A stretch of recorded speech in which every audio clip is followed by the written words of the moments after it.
continuing. Yeah, that's the problem with the synthesis. No, man, no thanks. Just I rather not mess around with that anymore. I don't allow them. I don't, there's no. I don't like tailor making the fights. I don't like doing that. Unless everybody is a synthesis, then sure, why not? Just make the monsters that much powerful to go head to head against the PCs. Excellent. But I'm not seeing myself allowing the synthesis anytime soon. And none of my friends, after that experience I had, none of my friends allow the synthesis either. So there's that. Then to finish off the archetypes, I want to talk about the Scroll Master. Now that's an archetype for the wizards. Now this archetype, it's really cool idea because what this archetype does is you can use scrolls to fight. As in, you can use a scroll to turn a scroll into a sword or a shield, and it gets an enhancement bonus depending on the level. I think it's 1 plus half the level of the spell on the scroll, highest level spell on the scroll. That's the enhancement bonus, and it's cool because you can fight with the shield and the scroll shield and the scroll sword, and then whenever you feel like it, cast a spell, expending does the scroll. But the main problem is you're a wizard, so your base attack bonus is spoopy, right? It's a wizard base attack bonus, and they give you a combat ability. So that's the main focus of that archetype. They actually do get a couple of more abilities as using your intelligence and your caster level, your own, when you're casting a scroll, a spell from a scroll if it's higher. That's a cool ability, but they get that at level 10. But although the main abilities, they're melee combat oriented, and you're a wizard, you're not gonna go into melee ever. And if you're not into melee and you're gonna attack, it doesn't matter if you have a +5 sword, you're not gonna hit, because your strength is not that good either. So I wish the Scroll Master gave something more, because I don't like wizards that much, because I don't like bouncy and spellcasting. But I think they could have done so much more with that. At least I think so. Alright, so that's it for the archetypes. I just skimmed through it, honestly. There's many more archetypes, many more things classes get. But after the archetypes, you have a lot of different variant rules that the book introduces, and one of them is spell blights. A spell blight usually is an area that causes mishaps with spells, or you can be cursed to have a spell blight, or a couple of spells give you spell blights. They're very flavorful. They give a lot of bad stuff. I know there's one that just makes, if you're a spellcaster, makes your mouth completely disappear, and no mouth. I mean, you can cast silent spells if you have the meta magic for it, I guess. But very, very nasty stuff. They come in tiers. They come in I don't really remember the tiers, but you have 3 tiers. You have greater, lesser, and whatever else. So choose how bad you want to screw up your players, right? Or because usually that they're always in like areas. So a player is not gonna make an area of spell blight unless you're playing an evil game. Yeah, they're fine. All right, moving on. After the spell blights, which let me go back to that quickly. They're flavorful. You can add things to areas. Magical arcane explosion happens, so you pull a spell blight there. It can keep things interesting. That's basically what I'm saying. Then after that you have spell duels. And spell duels is just that. You have 2 spellcasters fighting each other. Usually the book says not to the death, but it can be to the death, so whatever somebody surrenders. You can't have any outside assistance, not even summoned creatures, unless everybody's using summoned creatures. Then there's a special action that you can do in a spell duel, which is called the counter. I didn't even write it down. Whatever. But basically, what it is, you get an additional like counter. You can counter spells in an additional way. As usually when you're gonna counter spells, you ready an action to counter the spell that somebody else might cast. That's usually what you do. But here, as an immediate action outside your turn, when somebody's casting a spell, you can identify it and try to counter it. And you get some bonuses to the counter roll depending on what spell you cast. If it's from a different school, you get a penalty. If it's from the same school, if it's the same spell, you get a huge +10 bonus to the counter roll.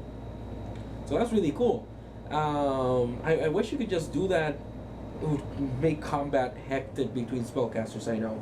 But I wish you could just do that in combat normally. Like just countering as an immediate action. Or something like that. Like maybe like if you counter as an immediate action, you can't cast a spell in your next turn or something like that. But then again, that's open to a lot of abuse by players, so I understand why not. But when it comes to spell duels, basically it ends up being just a battle of counters. You know, it'll be like playing Magic the Gathering, a blue deck versus a blue deck. Everybody's countering each other, and that's all they're doing. It's just counter versus counter. I counter you, you counter me. Now I'm gonna cast Fireball, you counter with your own Fireball, you cancel my spell. Then it's your turn. You're gonna cast Horrid Wilting, I counter with my own Horrid Wilting, and you know, I made the roll, so it's countered as well. So basically it's whoever fails the counter roll loses. Basically, that's what those spell duels boil down to. Then after spell duels, which I have never used in a game, and the reason I never used them in a game is because of that. It's because it's just that. It's kind of silly.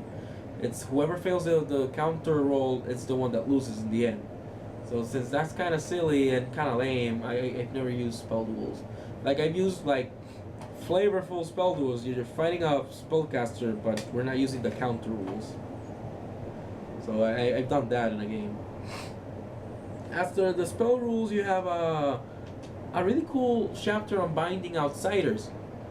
Because usually, you know, the spells to bind outsiders and, you know, Planner Ally, Call Planner Ally and stuff like that, they give you a couple of rules that you can use to improve your role, to get them to do what you want them to do and stuff like that. Well, this chapter, and if you like, you know, summoning creatures in your game and doing summon Planner Ally and stuff like that, I really recommend this chapter.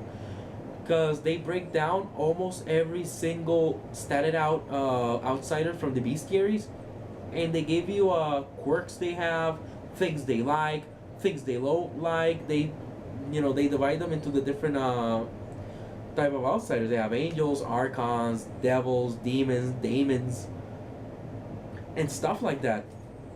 And really cool. If honestly, if you're basing a whole game based around that, even if you're plane hopping, because you know, if you're in hell and you meet well, if you're in hell, you're at really high level. So let's say you meet a ice devil, CR14 I think, and you have the thing they want, so maybe you can offer it to them and you don't have to spend the spell, so you just do it right there. So that chapter is open to a lot of really cool stuff. You can, like, don't make it common knowledge, make the PCs work for it. They really want to do that. Like, you have to go to an ancient tomb where they used to worship bone devils, and there they find out the things that bone devils like for when they summon a bone devil, because they want to beat a dragon, a small dragon with a bone devil, something like that. I see the dragon thing because right now I'm playing in a game and we're gonna go fight a Linnorm eventually, and one of the ideas we have is use those rules, summon a Bebelith, and get the Bebelith to help us kill the Linnorm. And I think, like, they described that the Linnorm was half fiendish. So since half fiendish and Bebeliths like to hunt demons, and Linnorm is chaotic evil, so it kind of counts like a demon even though it doesn't, but it's outsider is chaotic evil, so maybe the Bebelith will, you know, lower the price for us to, get the help from the ability to kill the Lenore. Hopefully we'll be doing that soon. Sadly, we've been on hiatus for like 3 weeks now, and I hope we play soon. Yeah. So I really like that chapter. Very flavorful, really fun. Then the chapter after that is the chapter of modifying constructs, and man, that chapter is great. It's amazing. They have different prices for different things you can put on your constructs. You can give them a brain and a heart. The heart gives them a constitution score, so they get more HP. The brain gives them skill points and feats, so it gives them an intelligence score. The problem with those two, specifically those two, is that if the construct suffers a critical hit, you lose it. Not the construct, but you lose the heart or you lose the brain. Irreparable, because they're actual hearts and actual brains. But you spend a lot of money, you invest a lot of money in game and a lot of time in game to get those hearts, and that's money, that's gold down the drain. So that's your investment, and it goes away. But it's really cool though, and another thing you can do is you can give them more attacks, lace them with adamantium to increase their damage reduction. One of my favorite ones is you can turn them into a piece of armor. That is so cool. It depends on the size of the construct though, because if it's a medium-sized construct, I think it makes armor for a medium-sized person. So you can't turn adamantium golem into a piece of armor. Adamantine. Yeah, adamantine. Wolverine has adamantium. Adamantine. Yeah. Adamantine? I think. I'll search it later. But yeah, that's the thing. It's really cool because then the HP of the construct is treated as your own. It's treated as temporary HP for yourself. So you have a lot more HP. But it's not as cheap as the Eidolon because, again, the synthesis can just heal the Eidolon on himself. You would have to get mending, and who has mending? Really, who picks mending? So I remember once I started out an Eldritch Knight that used a construct that's armor, so that was really cool. And he did have mending to be able to repair his own armor. Really fun stuff. Really fun stuff. That chapter's great. But the problem is, it's very, very, like, seriously, it is very pricey. It's so expensive. Like, if you're doing the construct modifications, that's all your money is going into that, because you're not gonna have money for anything else. But besides the money thing is, the brain and the heart get destroyed from a critical hit. Then after the modifying construct section, you have a section on pre-made spellbooks, and it's excellent because I had not seen it before. Like pre-made spellbooks, and it tells you the spells they already have. Obviously, you can add more spells into them, but they give you a market price for them. And each spellbook has like its own flavor. It's an evoker spellbook with evocation magic, abjurer spellbook with abjurations. This is really cool. And some of these spellbooks, they have defensive mechanisms. Like if you try to open the spellbook without disabling the magical device, like casting the spell magic on it, it'll blow up on your face, and the spellbook might be destroyed. So that's really cool.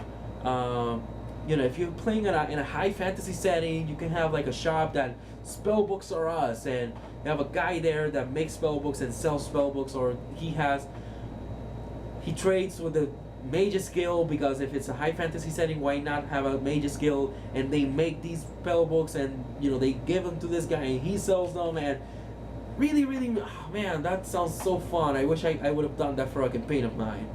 They just sell spellbooks. That's really cool. Then it has a chapter on designing spells, and that chapter to me is weird because it's a couple of pages long. It's like 15 pages long about designing spells, what schools they should be in, what abilities they should have, how much die they should have, whether they're divine or arcane. But honestly, it boils down to, don't make anything that would make you say, why wouldn't I? use the spell. I think it gives you an example of Burning Hands. 1d4 fire damage in a cone per level up to level 5, capping at 5d4. Don't make the same spell but in force, because not many monsters have resistances to force damage. So why wouldn't you pick the spell that obviously is gonna deal more damage? So yeah, it's weird because that chapter boils down to just that. Why? Ask yourself after you make the spell compared to other spells that are similar, and then ask yourself, why wouldn't I pick this spell? So it boils down to that. Honestly, I don't think designing spells is that hard, and Pathfinder has so many spells already. Why would you want to make more spells? Though I have. So it's that. Why wouldn't you pick that spell? That's the major rule when it comes to designing magic items. This honestly is the rule when deciding anything. Why wouldn't you use it? You use a class. Why wouldn't I use it? If it's really good, why wouldn't I use this class? I'm always gonna use it because it's really good. Why would I use anything else? So you have to be careful of that. Like the whole, I'm always gonna use it because it's that good. Avoid the broken stuff, basically. Then we got to the feat section, and in the feat section, obviously being ultimate magic, you have a lot of feats that modifies spells, spell damage. If the spell deals this type of damage, it has this effect, and stuff like that. But then one of the first feats you see is called Antagonize, and it's a really long one. And it's the tanking feat. It's the feat for tanking, basically, in Pathfinder. The feat gives you two abilities, one for bluff and one for intimidate. With intimidate, you make a target attack you. They have to spend their next turn doing an attack towards you, or doing an attack that involves you. That's really cool. Or the bluff one, which is up until the intimidate one, you can only use it once per target per combat. But then the bluff one, not bluff, the diplomacy one is you have to have me in your attack always. You don't have to attack me, but you have to try to include me in your spell area if you're casting a spell, or in your attack if you're doing an attack. Because if not, you get a -2 penalty on the attack roll if you're not attacking me, or a 10% arcane spell failure chance, not arcane spell failure chance, a 10% spell failure chance if your spell doesn't include me in the area. So good luck running away with Dimension Door or Teleport. This is my favorite feat of all time. I love it. And in the 2 campaigns I'm playing right now, I'm attacking both of them. And I use this feat at my first turn always is Antagonize. That's always my first turn.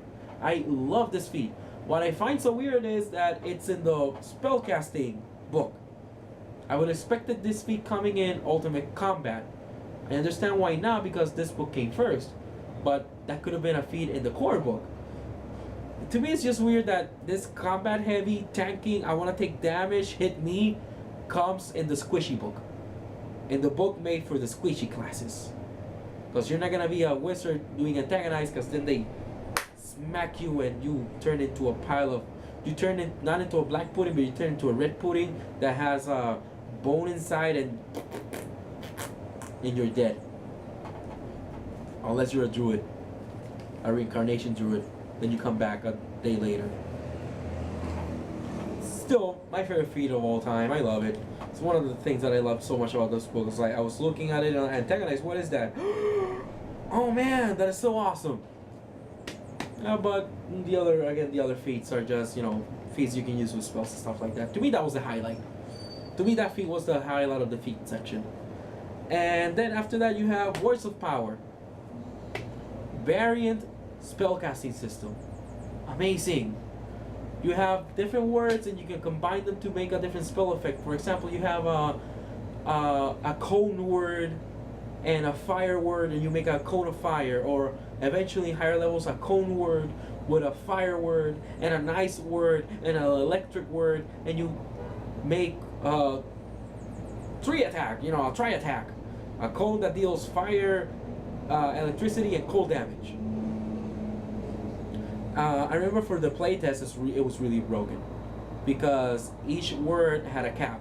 For example, if you're caster level 10, the fire damaging word is gonna deal 10d6, but so's the cold word and so's the electricity word. So at level 10, you could be dealing 30d6 points of damage. But that was the playtest. So that means they realized what they did. They realized it. So now in Words of Power is, even if the spell has a cap, your cap is always your caster level. So if you have the word that deals 10d6, 10d6, 10d6, and you're level 10, 10d6, that's all you're gonna deal. So you choose how many d6s are fire, how many d6s are cold or electricity. So that's really cool.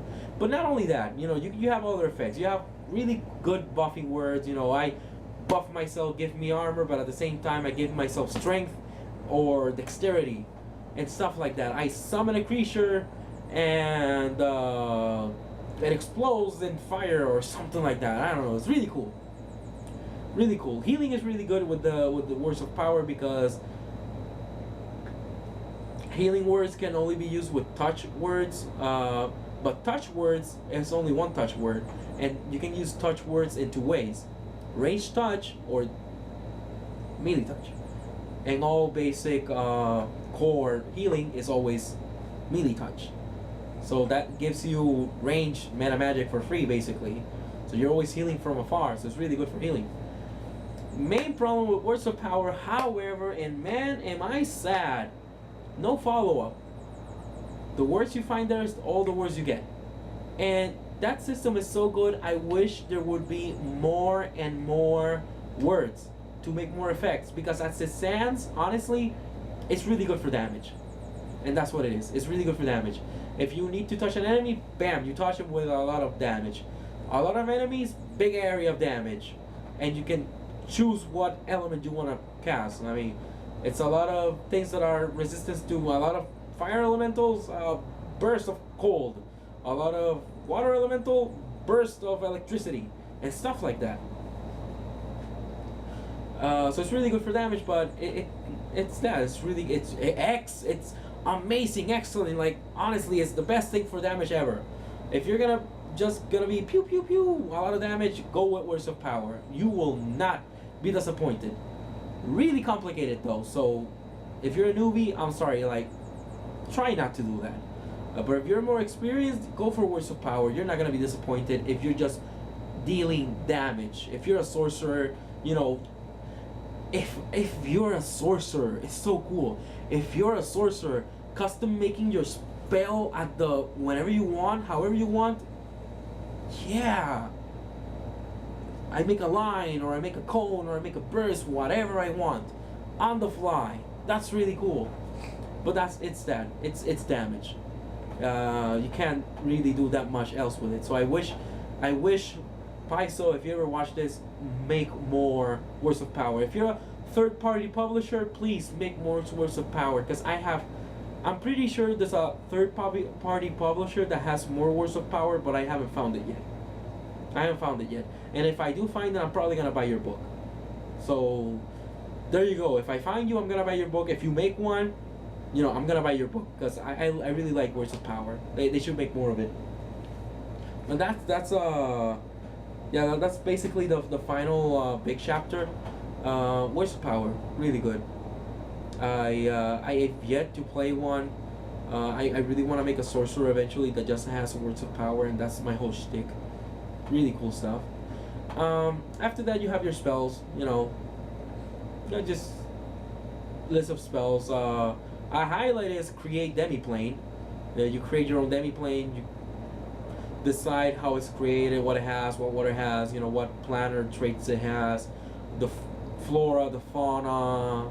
You can cast permanency on it. You can cast it multiple times to make your plane really big. You can make your character could be the creator of an entire setting. So that's really cool. You could have that could be the background of a setting. This setting, you're in Terra, for example, because Terra is the most common word for a setting ever. You're in Terra, and Terra was created by an ancient and powerful wizard. And you exist in a pocket dimension. That's really cool. You choose however it works, and since you can cast permanency on it, it's gonna be there forever. I don't know how it works if you like try to disjunction it or anything like that. I wasn't really that interested because it's very, very flavorful. It's really good for end game stuff. But if you know me, you know I'm not a big fan of spellcasters because I'm a more of a fighter kind of guy. I like tanking a lot, except when I can be a Gish. In that case, I will be a Gish. So you know, thank you, Magus. But even though I'm not a spellcasting kind of guy, this is still, I'm pretty sure it's still my favorite Pathfinder book ever. I'm pretty sure it still is. What else could I say about, you know, that's it. Last video lasted 30 minutes because the camera board, I have no idea how to fix that. I mean, not how to fix the camera's fine, it's just turning off after 30 minutes. I checked the internal timers and I didn't find anything. Maybe it's just something the camera has by itself. But yeah, that's Ultimate Magic. If you're a fan of Pathfinder, buy this book. It's really good. It's a really good book to have. Anything it has inside, like all the chapters, except for the frigging synthesis, man. It's just I'm sorry, I don't get over that. Just how do you drop the ball so hard? How do you drop the ball? It's too good in every aspect. But besides that, I like it a lot. I remember once a friend of mine, he wouldn't allow the blade bound Magus, and I'm like, why not?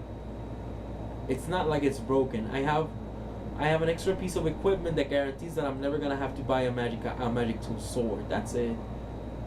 It's not really broken. It doesn't deal that much more damage. You get a couple bonuses to damage eventually, but it's not that much. Capping at 5, whatever. Again, the fighter, the rogue, and the paladin are gonna be dealing more damage anyways. So yeah, that's Ultimate Magic. Amazing book. Obviously the video is gonna be divided into 2 parts because thanks camera, and I'll be seeing you guys next time. Until then, happy gaming. Remember rule number 1, always have fun.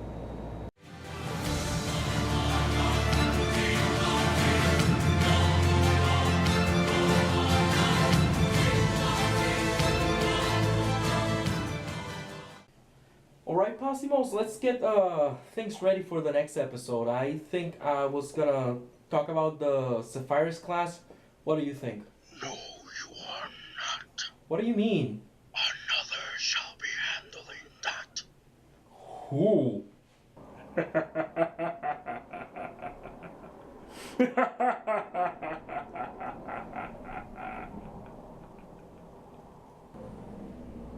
And who are you supposed to be? What's wrong, A.R.M.R? Don't you recognize me? Wait a minute.